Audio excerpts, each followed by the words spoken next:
kaninang umaga nagbigay ako ng talk sa mga pastoral carers ng Light of Jesus Family, Pastoral Care Ministries. Sila yung mga nakikinig sa mga taong who are going through mental struggles and all.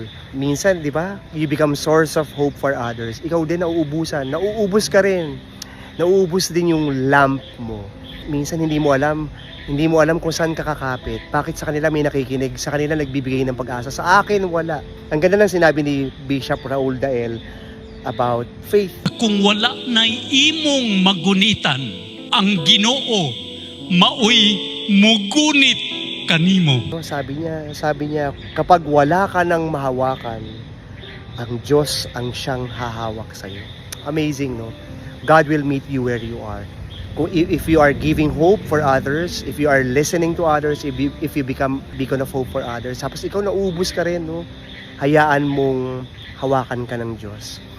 Allow yourself to be held by God. Yung alam naman ni Lord yung nararanasan mo, alam ni Lord yung pinagdaraanan mo, pero alam din ni Lord at kung ano yung solusyon. You just need to entrust. You just have to allow yourself to be held by God. Magpayakap ka kay Lord.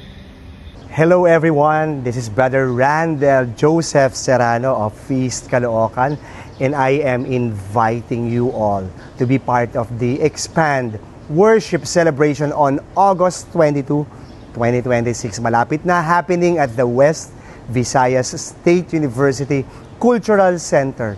And it will be an afternoon of worship and inspiration. At grabe, excited na ako to share with you all how God's grace saved me and transformed me. And you may visit their Facebook page, The Feast Iloilo, to buy your tickets. So ano pang iniintay nyo? So bili ka na para kita-kits tayo. So jump at the chance of encountering the Lord through our Expand Worship Celebration, August 22, 2026 in Iloilo. Kita-kits po tayo. God bless you.